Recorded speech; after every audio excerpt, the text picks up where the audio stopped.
The concept of slavery is as old as the humans themselves. Almost in all civilizations, be it a Greek civilization or even a Muslim civilization, they all endorsed slavery. However, in the modern world, slavery was gradually abandoned, and in 1946, UNO completely abolished it. But in no other country, slavery gained so much traction, so much political importance as it did in America. So how did it start there? When European settlers started to go to America and industrialization hadn't yet started, agriculture was the bread and butter of these settlers. There was abundance of land available, not enough people to work on them, not enough people to work on them. ठीक है जी.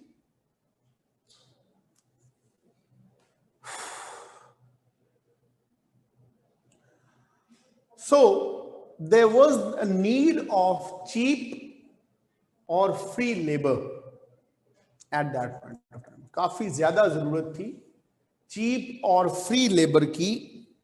यहां पर ये cheap और free labour लाने की कोशिश पहले की गई. The first attempt was made to enslave the poor Europeans. Indentured servitude जिसे हमने कहा.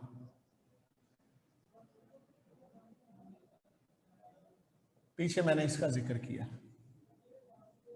कि जहां ये गरीब पसमानदा यूरोपियंस अमेरिका आते थे तो इन लोगों के एवज इनको लाने वालों को सर्टेन पैसे देकर इनसे नौकरी करवाई जाती थी. लेकिन ये तजर्बा कामयाब नहीं हो सका क्योंकि ये लोग या तो भाग जाते थे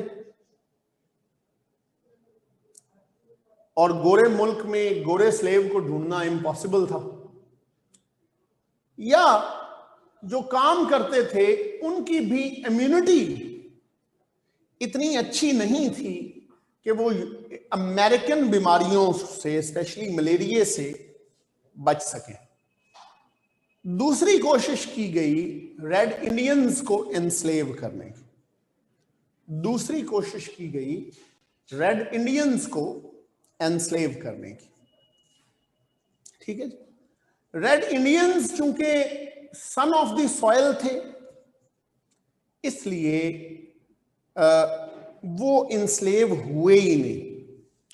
वो अपने मालिकों को मार डालते थे, इम्प्लीमेंट्स ऑफ हस्बेंड्री तोड़ देते थे, जो उनसे बन पड़ता था वो करते थे, लेकिन वो स्लेव नहीं बनाए जा सके.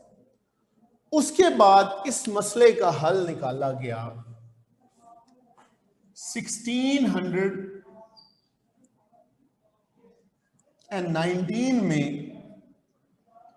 वर्जीनिया में पहला स्लेव शिप आता है. These settlers abducted the Africans,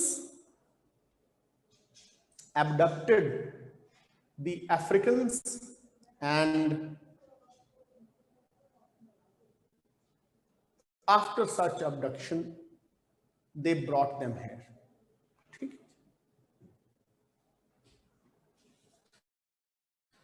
These people were perfect candidates for slavery. These people were perfect candidates for slavery in the sense that one, it was easy to recognize them being people of color.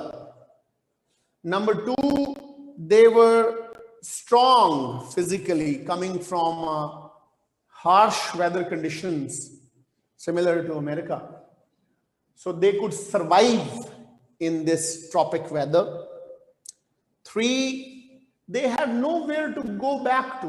They did not even know कि उन्हें लाया कहाँ गया है और वो वापस कैसे जा सकते हैं. So इनको यहाँ और कोई सेंस ऑफ यूनिटी भी नहीं थी शुरू में आने वाले स्लेव्स के अंदर, क्योंकि वालिद को कहीं और बेच दिया जाता था, वालिदा को कहीं और बेच दिया जाता था, भाई को कहीं और, बहन को कहीं और, हस्बैंड को कहीं और, वाइफ को कहीं और, चिल्ड्रन को कहीं और पेरेंट्स को कहीं और. तो इट टुक टाइम. फिर इन्हें लोकल लैंग्वेज भी नहीं आती थी. So it took time for them to unite and to learn language and to follow religion. काफी वक्त लगा. सो when this idea became an important factor of American life and American economy, agriculture basically depended on it, तो तेजी से slaves को लाना शुरू किया गया. 1810 में रफली 4 मिलियन स्लेव्स अमेरिका में आ चुके थे. जी, first ship came from Africa and all others also came from Africa. So इन बेचारे स्लेव्स को काफी बुरी हालत में रखा जाता था. इन्हें जूते सिर्फ सर्दियों में पहनने को मिलते थे. ठीक है. Yes, 4 million. इनके कॉटेजेस में फर्नीचर नहीं रखा जाता था, क्योंकि फर्नीचर जगह घेरता है, तो स्लेव्स कम पूरे आते हैं. खाना 2 वक्त था, छुट्टी 1 दिन थी, मुआवजा काम का नहीं था. रफली $900 में आपको एक बंदा उम्र भर के लिए मिल जाता था. अगर 100 स्लेव्स आपने खरीदे हैं, तो जिस तरह की लिविंग कंडीशंस उनको दी जाती थी, उनमें से सिर्फ 4 ही 60 साल की उम्र तक पहुंचते थे. बाकी लोग पहले ही मर जाते थे.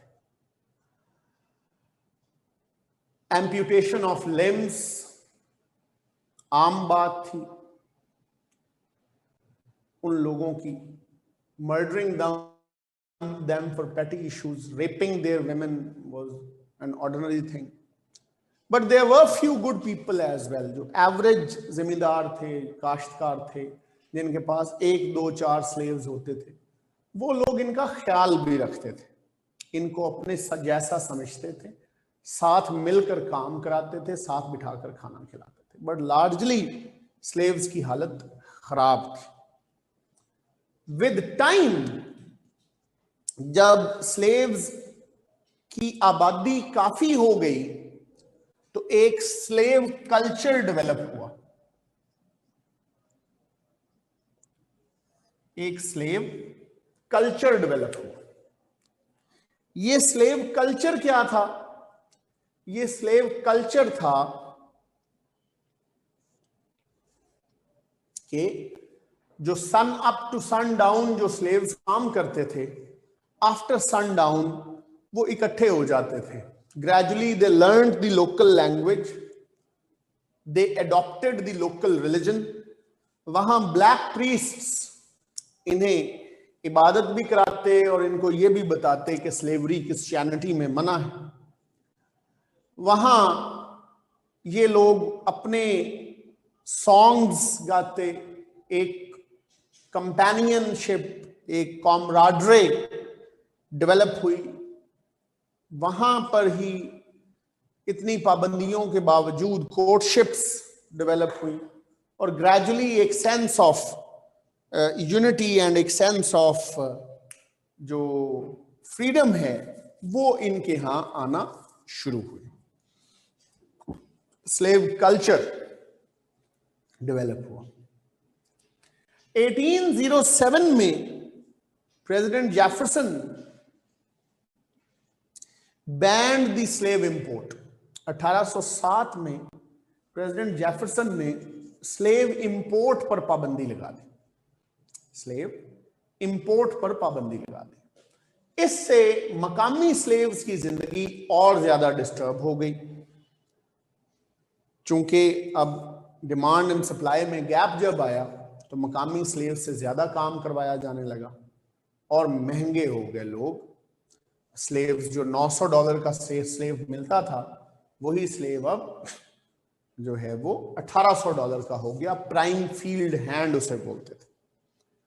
यही वो टाइम है जब एग्रीकल्चर में नई नई मशीनें आना शुरू हुई। These machines proved to be nightmare for the slaves, क्योंकि इन मशीन्स के जरिए मुमकिन हो सका further cultivation of land. Long story short, जहां स्लेवरी के ऊपर बहुत सारा काम स्लेव्स बनाने के लिए किया जा रहा था, वहीं पर स्लेवरी के अगेंस्ट भी काम हो रहा था। 1679 में स्लेवरी के खिलाफ बोलने वाले लोग भी अमेरिका ही से उठे। उन्हें पहली जो तंजीम बनी वो पेंसिल्वेनिया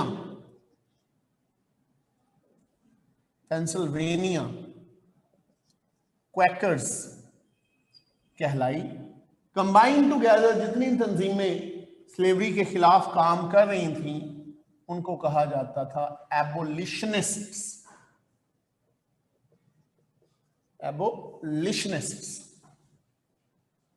ठीक है। ये एबोलिशनिस्ट्स जो हैं, ये स्लेवरी के खिलाफ जद्दोजहद कर रहे थे, उसके खिलाफ काम कर रहे थे। इन्हीं में हैरियट बीचर स्टोव का नाम आता है, जो खुद एक फ्रीड स्लेव थी और इन्होंने 1000 से ज्यादा स्लेव्स को आजाद करवाया। साउथ से नॉर्थ की तरफ लेकर आई। नॉर्थ वाज मोर इंडस्ट्रियलाइज्ड और वहां स्लेवरी नहीं थी। इन्होंने ही बुक लिखी अंकल टॉम्स कैबिन, जिसमें स्लेव्स के साथ होने वाली ज्यादतियों और इनह्यूमन बिहेवियर का जिक्र किया गया।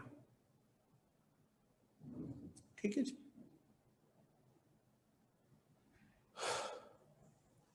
एटीन 1820 में अमेरिका में अंडरग्राउंड रेलवे स्टार्ट होती है। This prove to be blessing in disguise for the blacks. और 1820 में ही मिसूरी कॉम्प्रोमाइज होता है, जिसका मैंने मोनरो को पढ़ाते हुए आपसे जिक्र किया था। मिसूरी कॉम्प्रोमाइज अमेरिका को 2 हिस्सों में तकसीम करता है, pro slavery and anti slavery हिस्से। Pro slavery and anti slavery हिस्से। ठीक है जी। जब 1820 में अंडरग्राउंड रेलवे स्टार्ट होती है, तो साउथ से लोगों को भगाकर नॉर्थ में लाकर अंडरग्राउंड रेलवे में नौकरी करवाई जाती थी, कंस्ट्रक्शन वर्कर। और यहां सैलरी के ऊपर, पे के ऊपर बहुत सारे ब्लैक्स ऑलरेडी काम कर रहे थे, इसलिए ब्लैक्स को यहां पर पहचानना आसान नहीं था। नहीं, from south to north. South agricultural था, नॉर्थ इंडस्ट्रियल था। From south to north. ठीक है जी। जब ये काफी ज्यादा होना शुरू हुआ, तो साउथ डोमिनेटेड कांग्रेस ने डिफरेंट लॉज पास करना शुरू किया।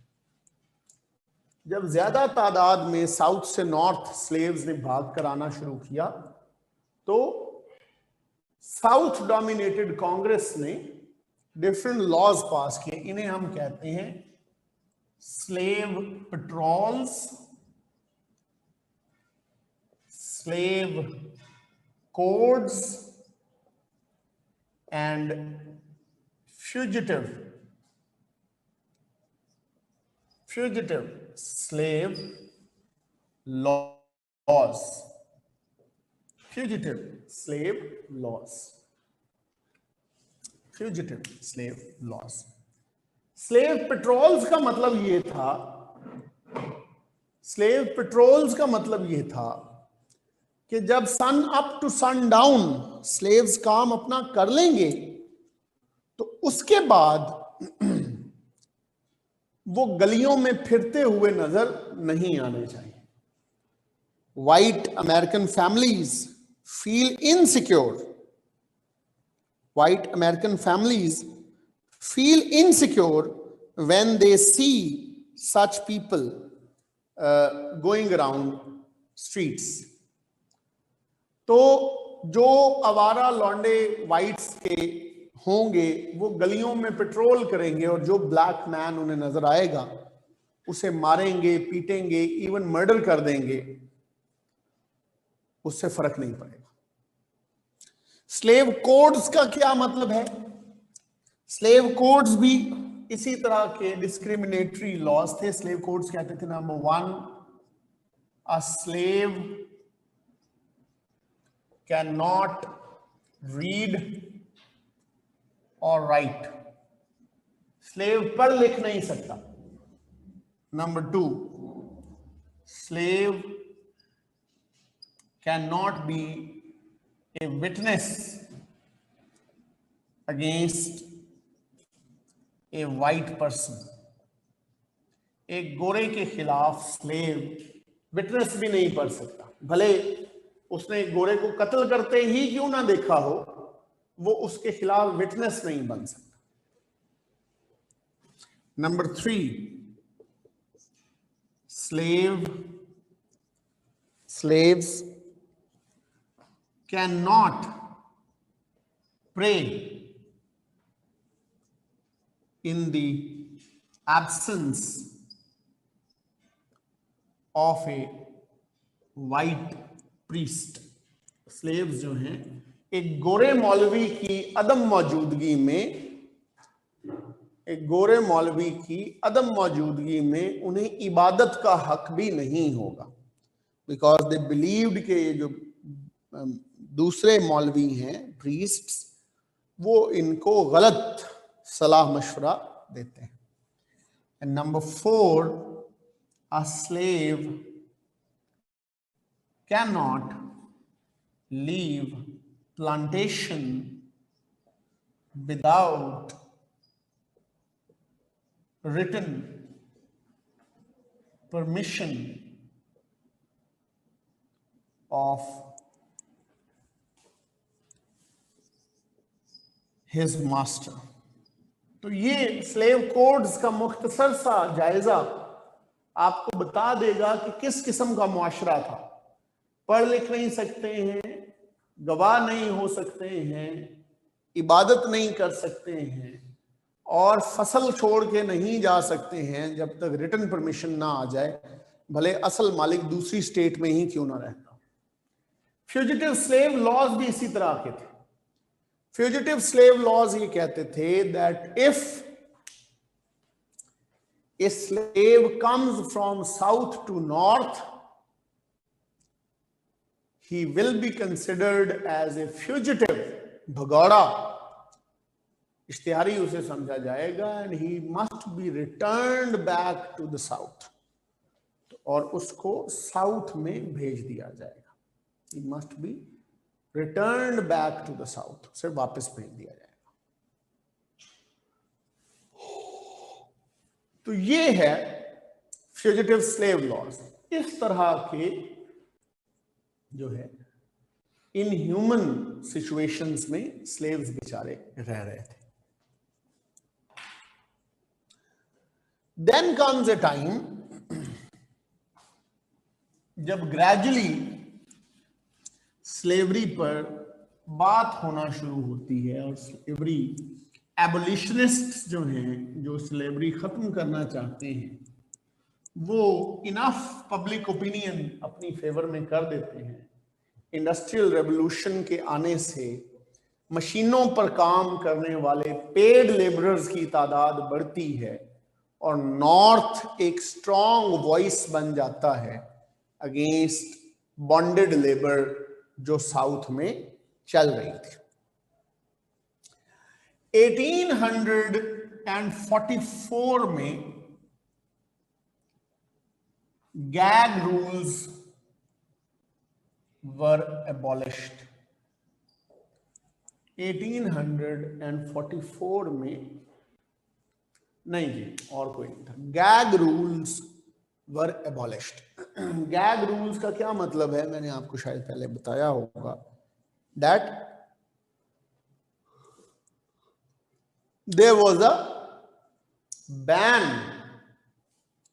on discussing slavery in the Congress. Congress में स्लेवरी के मौजू पर आप बात नहीं कर सकते थे। तो 1844 में ये गैग रूल्स खत्म किए गए और स्लेवरी पर बात होना शुरू हुई। स्लेवरी पर बात होना शुरू हुई और 1850 में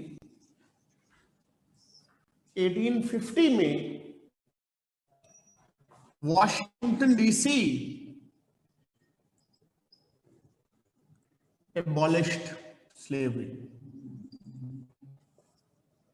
इसको कहते हैं द ग्रेट कॉम्प्रोमाइज। ठीक, 1850 the great compromise. So capital city of America में स्लेवरी पहले खत्म हो, लेकिन ओवरऑल स्लेवरी एबॉलिश नहीं की जा सकी। खैर 1854 में आता है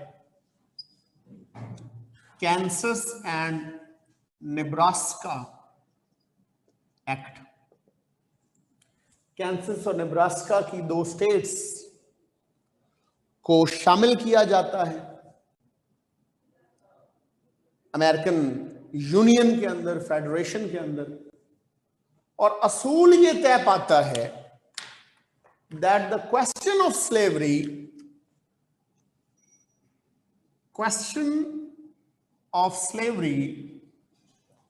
shall be decided by referendum। हालांकि तय ये हुआ था कि नॉर्थ की स्टेट्स एंटी स्लेवरी होंगी, साउथ की प्रो, लेकिन इसमें रेफरेंडम की बात की गई।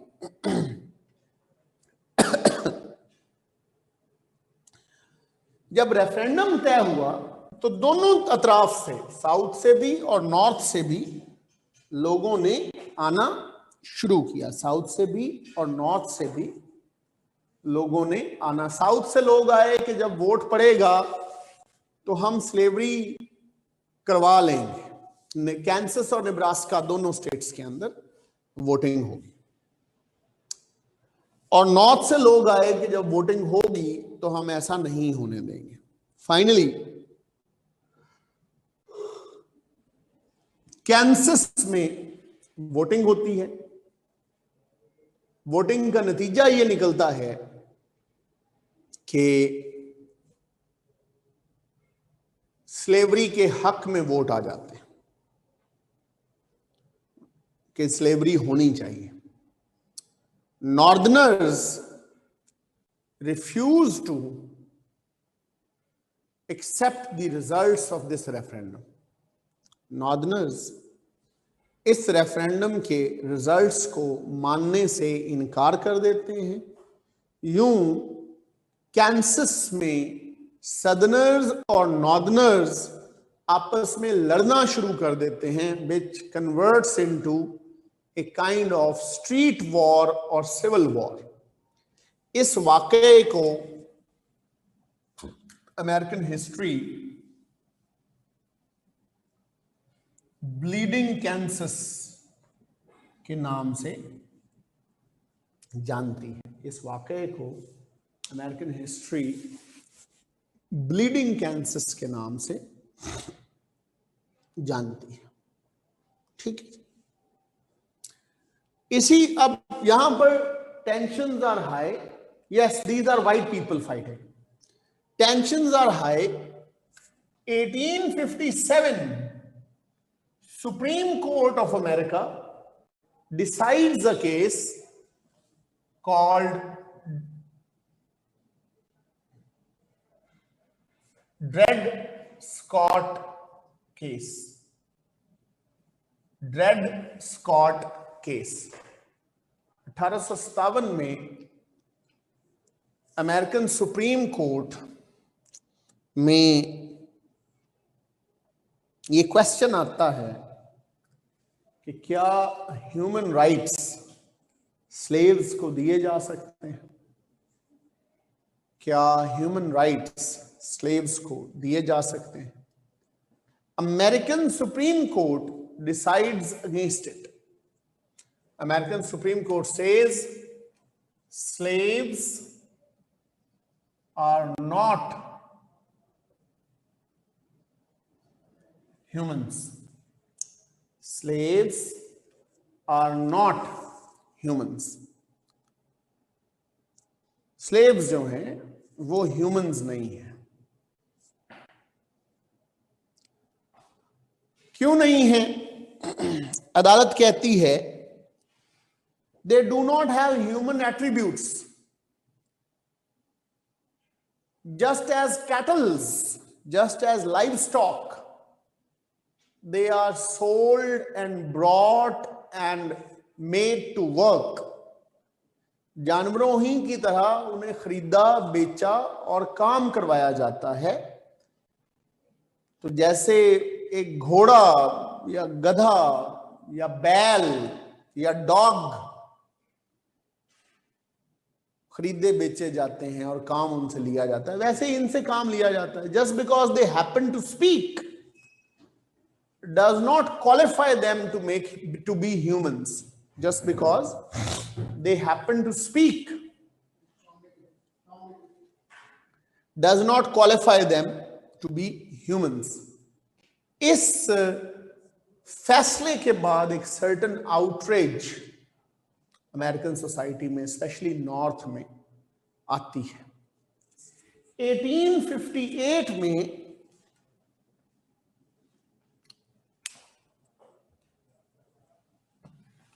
a lawyer from Illinois contests Senate elections.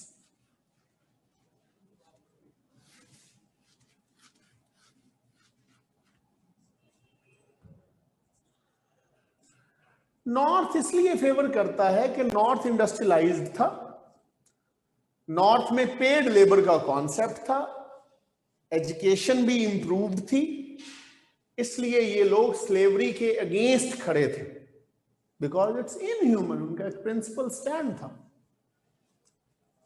सो 1858 में इलिनॉय से एक लॉयर इलेक्शन लड़ने आते हैं सेनेट का, लेकिन हार जाते हैं because he openly spoke against slavery.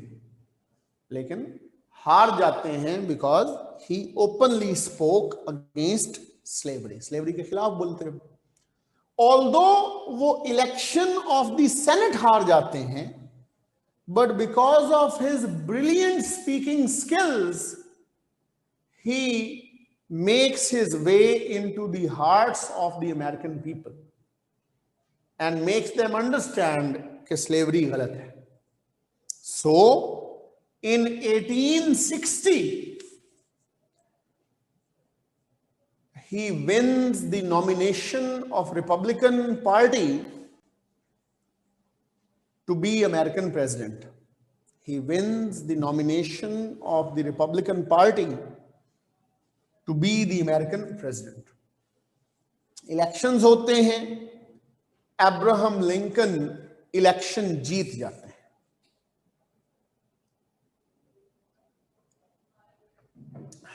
Elections होते हैं, अब्राहम लिंकन इलेक्शंस जीत जाते हैं। ठीक है।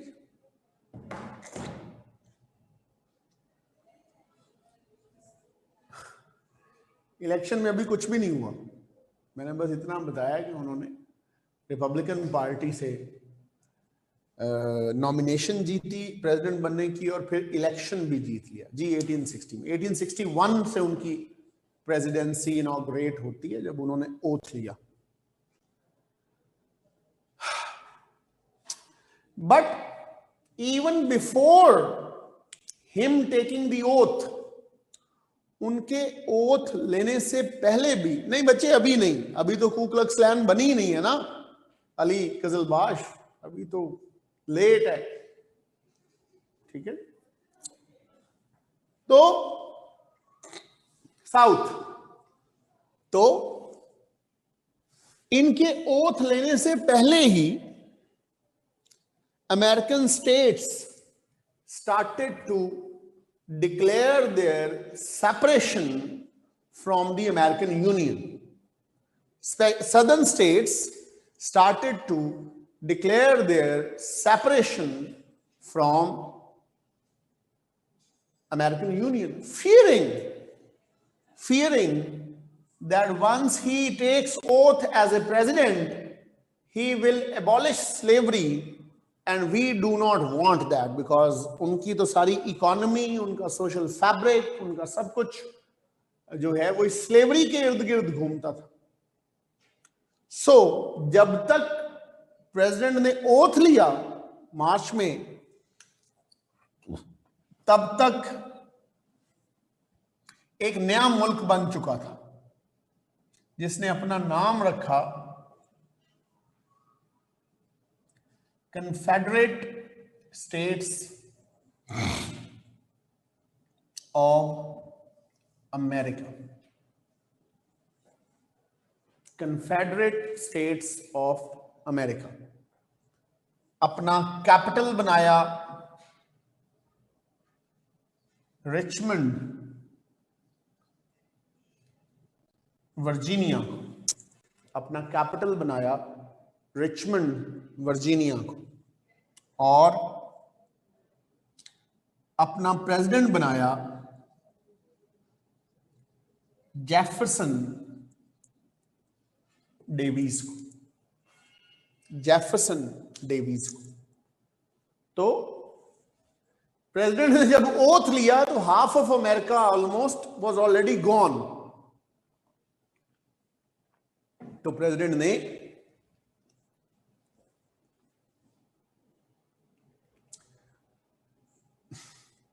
अली रजा, फेडरलिस्ट और anti federalist debate James Madison के साथ खत्म हो गई थी, पुरानी होगी वो बात, भूल जाएं। अब Republican Democrats, and he was a Republican, ठीक है जी।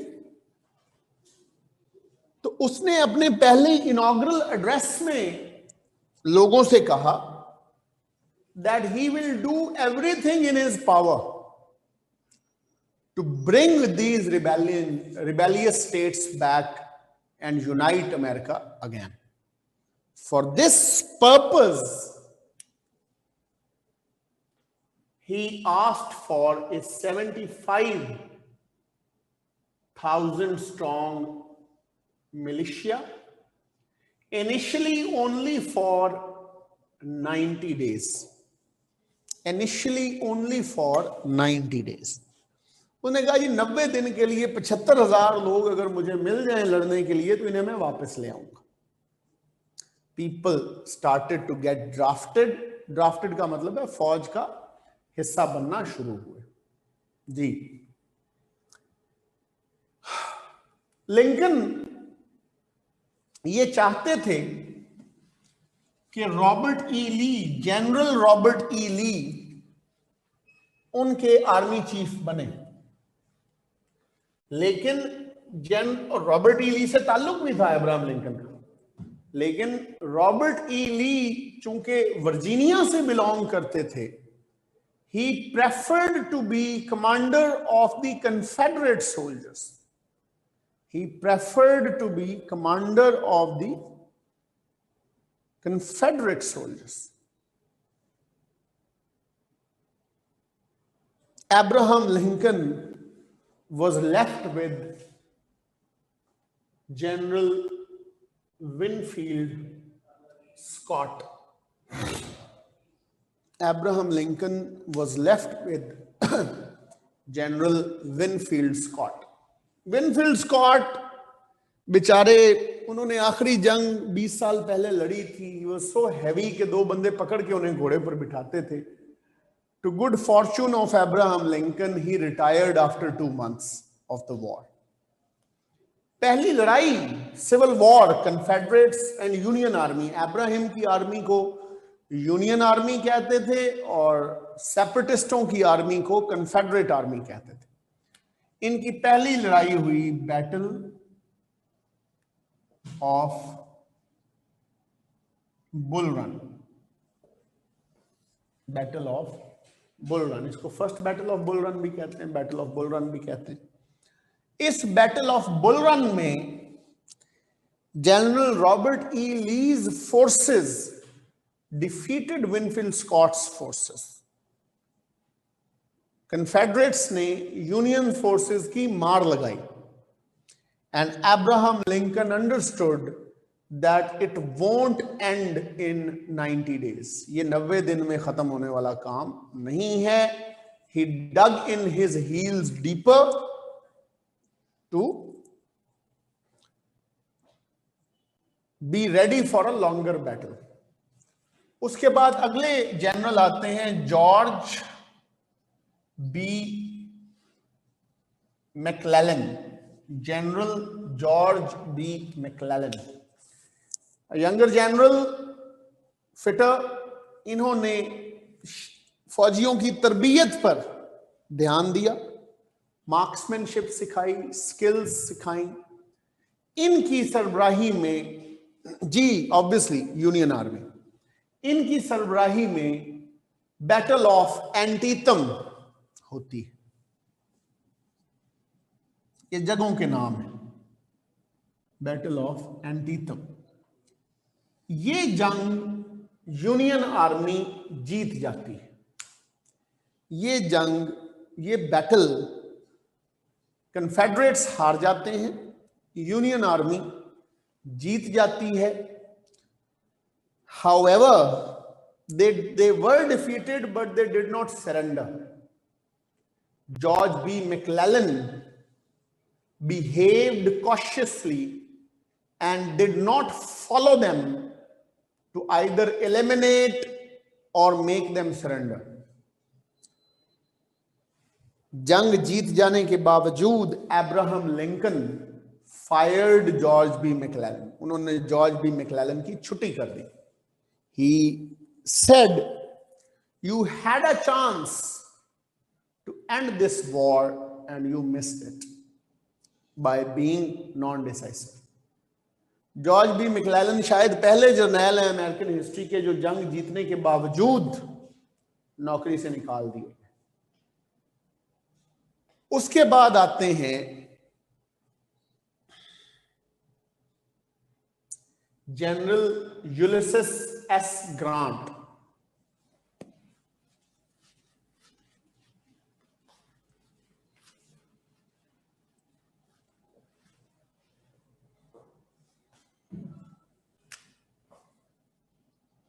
General US grant, Ulysses S grant.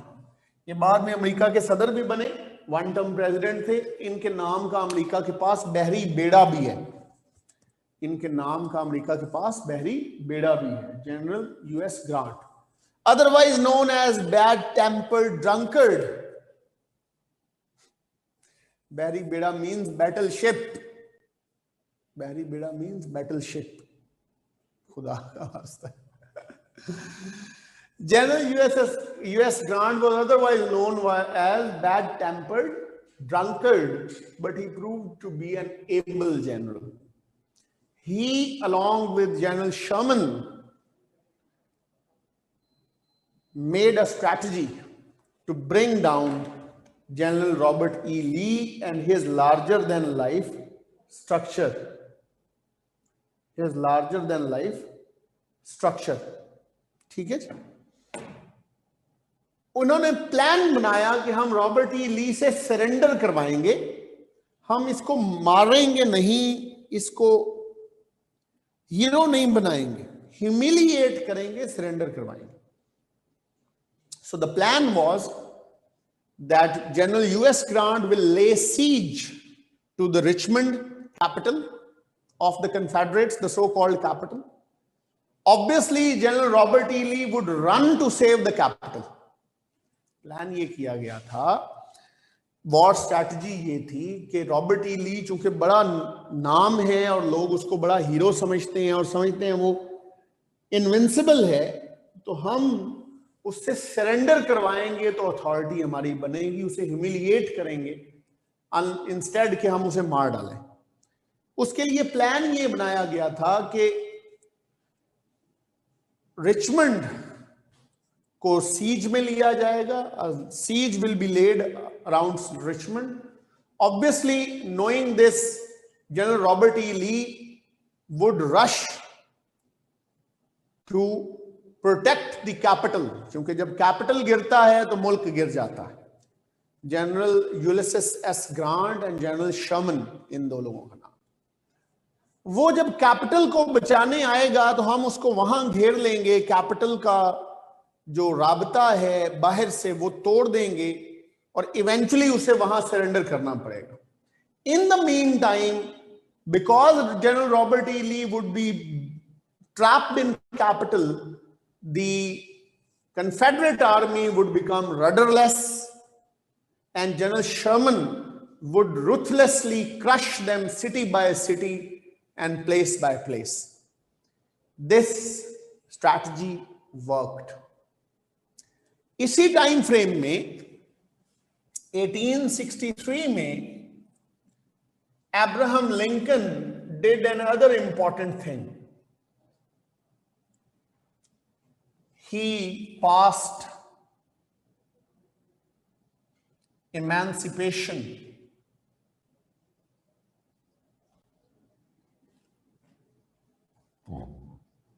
Proclamation. Emancipation Proclamation. Sharman एक जर्नैल है जनाब, ठीक. Emancipation Proclamation. Emancipation Proclamation का मतलब ये था, Abraham Lincoln said कि all those states of the South that are at war with the North,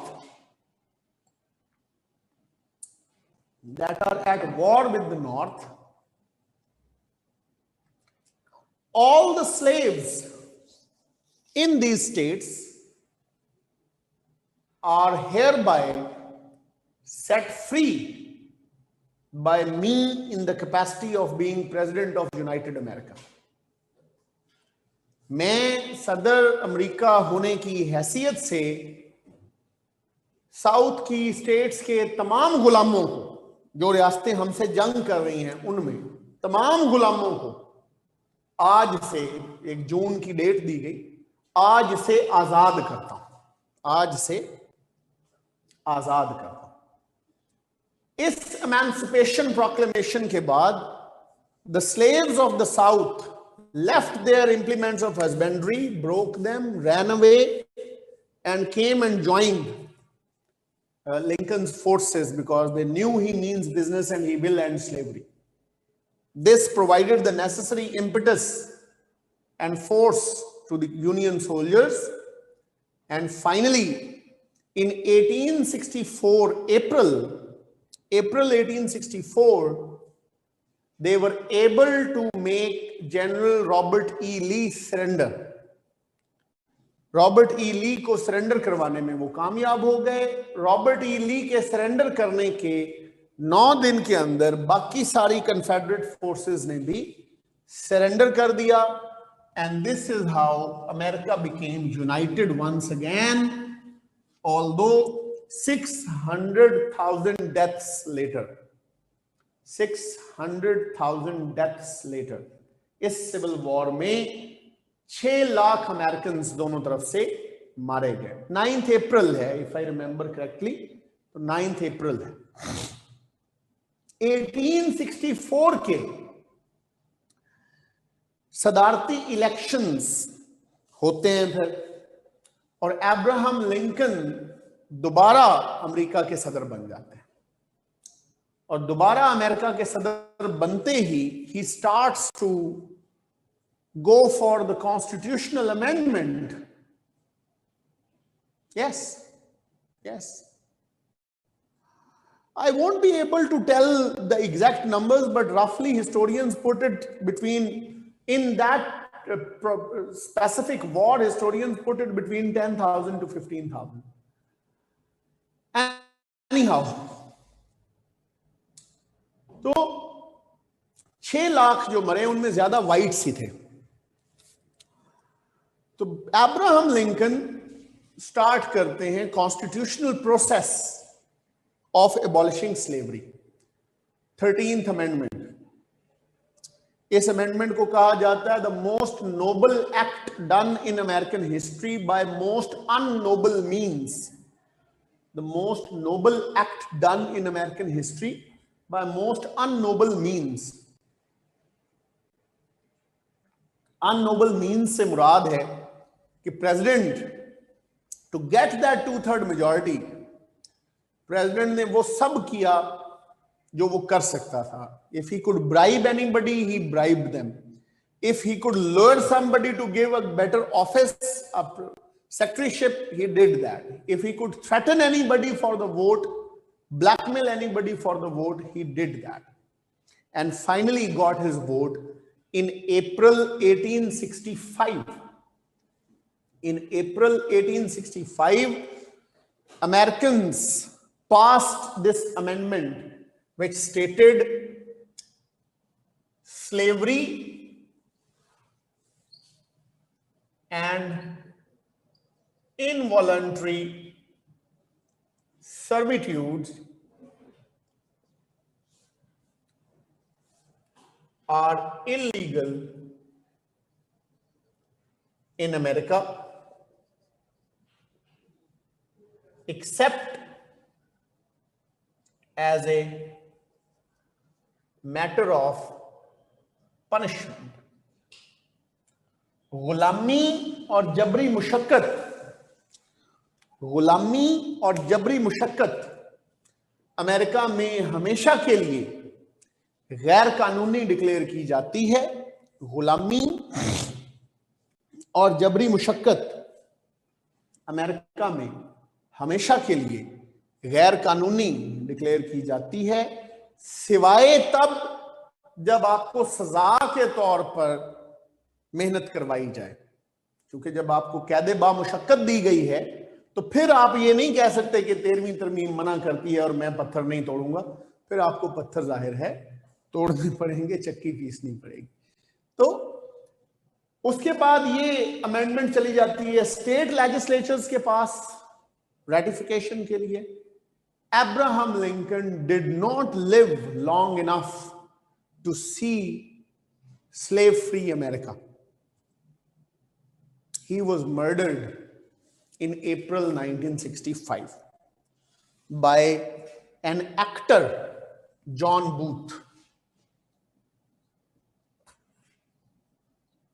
By an actor, John Booth. He was murdered by John Booth. John Booth Confederates का हामी था। Original plan president को abduct करना था और उसके बदले में कुछ कन्फेडरेट सोल्जर्स को छुड़वाना था, but at the nick of time he panicked and he fired and killed the president. ठीक है, जॉन बूथ। दिसंबर 1865 जी, he was murdered in April 1865. December 1865 required number of states ratified 13th amendment. Required number of states ratified 13th amendment and America became slave free. And America became slave free. बड़ी खूबसूरत film भी बनी हुई है Lincoln नाम की, 2012 की। One of my most favourite actors have played Lincoln and he was given Oscar for that as well. तो टाइम आपको मिले तो उसे जरूर देखिएगा, ठीक है जी। अब्राहम लिंकन की डेथ के बाद प्रेसिडेंट बनते हैं एंड्रू जॉनसन, उनके vice president.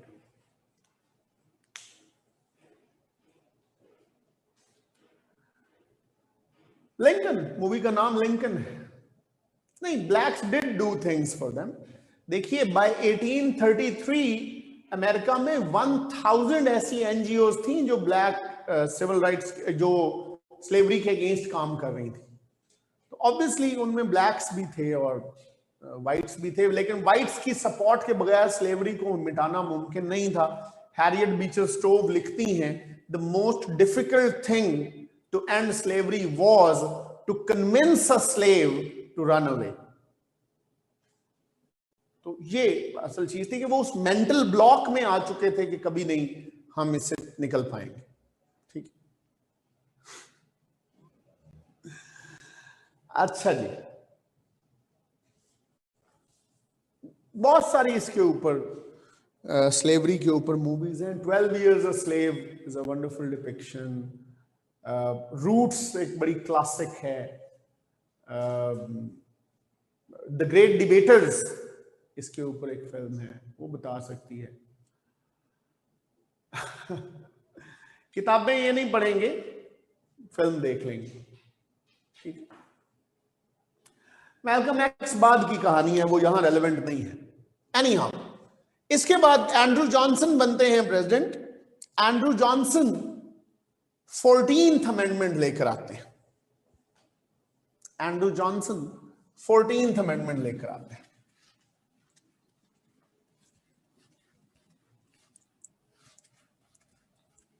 Fourteenth amendment equal citizenship और ड्यू प्रोसेस की बात करती है। Due process and equal protection of law, equal protection of law. 14वीं तरमीम कहती है कि अमेरिका के अब जो वापस अमेरिका यूनाइट हुआ है उसके तमाम शहरी बराबर के शहरी हैं। रीडिफाइन की गई सिटीजनशिप, क्योंकि कुछ यूनियन के हामियों का ये कहना था कि चूंकि हमने इनको हरा के दोबारा साथ मिलाया है तो ये सेकंड क्लास सिटीजन होने चाहिए।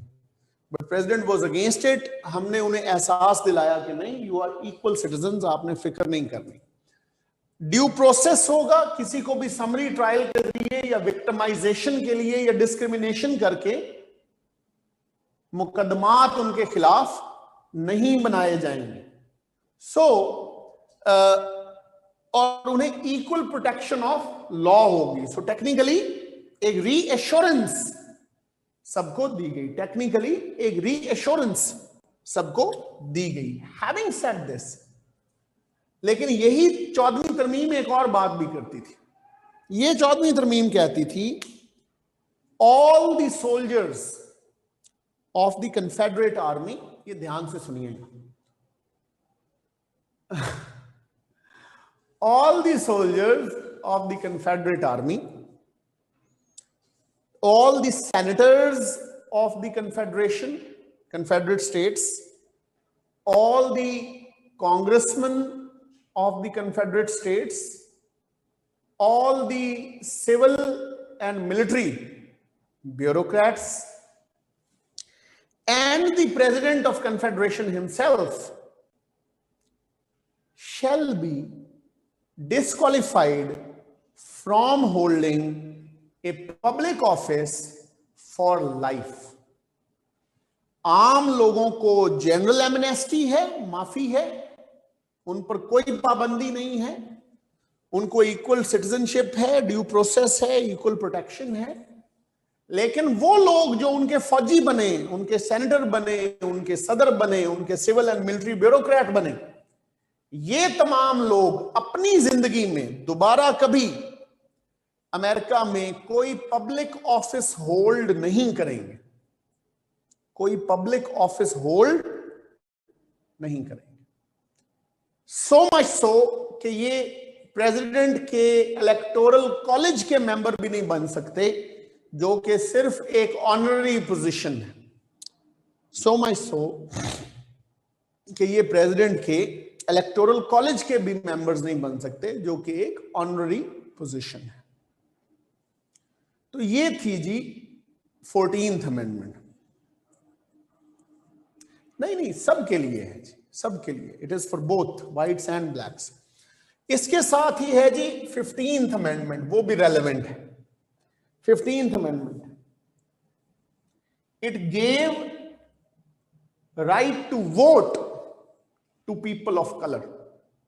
15वीं तरमीम ने पीपल ऑफ कलर को राइट टू वोट दिया। इसने कहा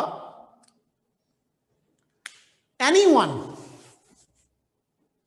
who is otherwise qualified to vote, हर वो शख्स जो वैसे वोट डालने के लिए क्वालिफाई करता है, shall not be discriminated against, shall not be discriminated against on the basis of, shall not be discriminated against on the basis of color, creed, or previous position of servitude।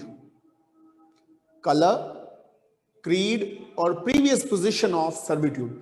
हर वो शख्स जो वैसे vote डालने का अहल है, उसे सिर्फ इस बुनियाद पर उसके साथ डिस्क्रिमिनेशन नहीं की जाएगी कि उसका रंग काला है, या उसकी नस्ल कोई और है, या वो पहले किसी जमाने में स्लेव हुआ करता था।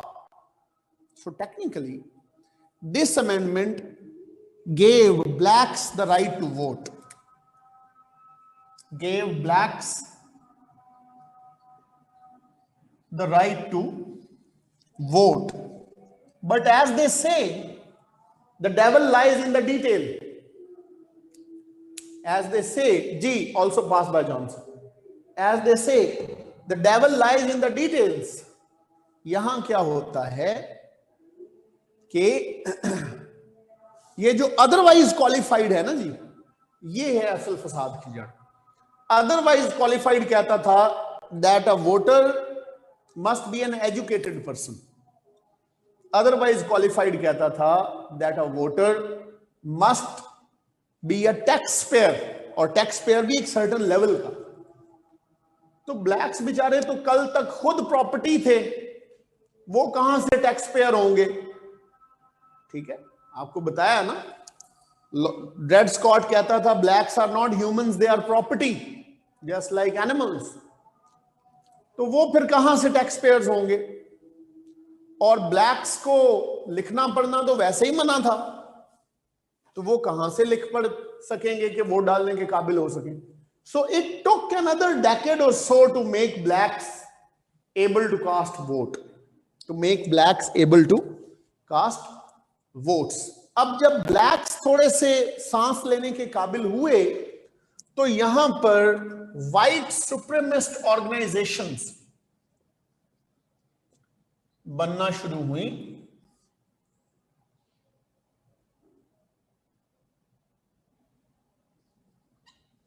सुप्रीमिस्ट ऑर्गेनाइजेशन जिसमें ट्रिपल के या कू क्लक्स क्लैन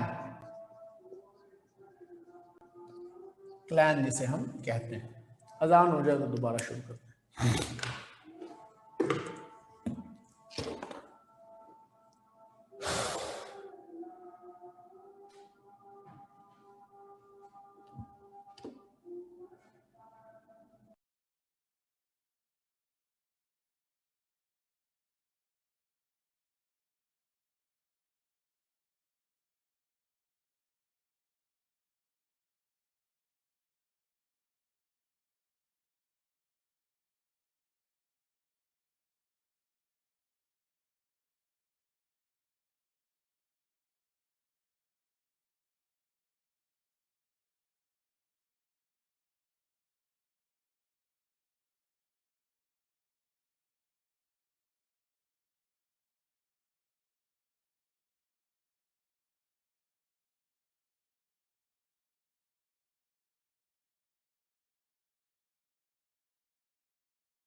के हैंडआउट की जरूरत नहीं है, वो इतना इंपॉर्टेंट नहीं है, जितना वो जरूरी था उतना मैंने आपको बता दिया, ठीक है। तो ये कू क्लक्स क्लैन, ट्रिपल के मीन्स कू क्लक्स क्लैन, ये एक ऑर्गेनाइजेशन और मोर ऑफ अ कल्ट बनाई गई थी by 6 Confederate soldiers. 6 ex Confederate soldiers ने इसको बनाया था। नेथन इसके पहले विजर्ड थे, ग्रैंड विजर्ड उनका टाइटल था, grand wizard Nathan. That's why I say it was less of an organisation, more of a cult, जिनका काम ये था, जिन्हें ये क्लक्स साइक्लोस से लिया गया है, which is a Greek word which means an inner circle. Clan वही अंग्रेजी वाला क्लैन है, बस उसके सामने अमेरिकन ने सी की जगह के लगा दिया। तो Ku Klux Klan means a trusted inner circle of like minded people, तो इन लोगों का काम ये था कि now that blacks are free and they are not slaves any more, but that does not mean that they are ethnically equal to the, को जाने दो यार, they are ethnically equal to the rest of the white people. इसलिए हम make sure करेंगे कि वो balance जो है सोसाइटी का, जिसमें whites are respected, whites have an elevated position, हम उस बैलेंस को मेंटेन करें और चीजों को वैसे ही रखें। For that purpose they carried out violent activities and kept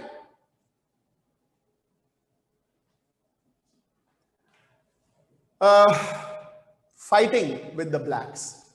मारना, उन्हें जदोकोब करना, जख्मी करना आम बात है। देयर एट्रोसिटीज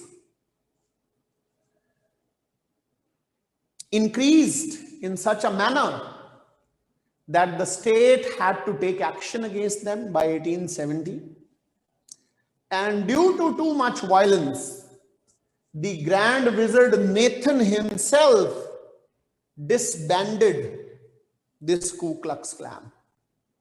However, ये री-इमर्ज करता रहा आगे तारीख में, इस पर मैं आगे बात करता रहूंगा। और इसके बाद फिर अमेरिकन गवर्नमेंट ने ब्लैक्स को स्लेवरी से तो आजाद कर दिया, लेकिन उन्हें अपने बराबर नहीं समझा। तो स्लेवरी से आजाद करने के बाद ब्लैक्स की नई मुसीबत शुरू हुई, that you are separate but equal citizens of America. आप बराबर शहरी हैं, लेकिन आप सेपरेट शहरी हैं अमेरिका के, लिहाजा आपके घर अलग होंगे, आपके स्कूल्स अलग होंगे, आपके रेस्टोरेंट्स अलग होंगे, आपकी आबादियां अलग होंगी, आप इंटरमिंगल नहीं करेंगे, इंटरमैरी नहीं करेंगे, आप एक अलग जो है मुआशरे के तौर पर रहेंगे। सेपरेट बट इक्वल प्रिंसिपल इसको कहते हैं।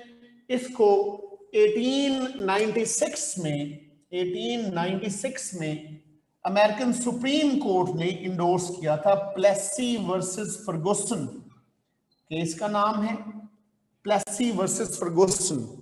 Separate but equal principle, separate but equal principle, अलग मगर बराबर, सेपरेट बट इक्वल प्रिंसिपल। ठीक है जी, कि आप इक्वल शहरी तो हैं, लेकिन बराबर अलग शहरी हैं, गोरों के मुकाबले के शहरी नहीं है। तो इस सेग्रीगेशन ने इस अलहदगी को इंप्लीमेंट किया गया by Jim Crow segregation laws, Jim Crow segregation laws. तो बाकायदा कवानीन के जरिए बसों में सेग्रीगेशन, स्कूलों में सेग्रीगेशन, रेस्टोरेंट्स में सेग्रीगेशन, टाउनशिप्स में सेग्रीगेशन को इंप्लीमेंट किया गया। सो स्लेवरी भले खत्म हो गई, ब्लैक्स की मुसीबत खत्म नहीं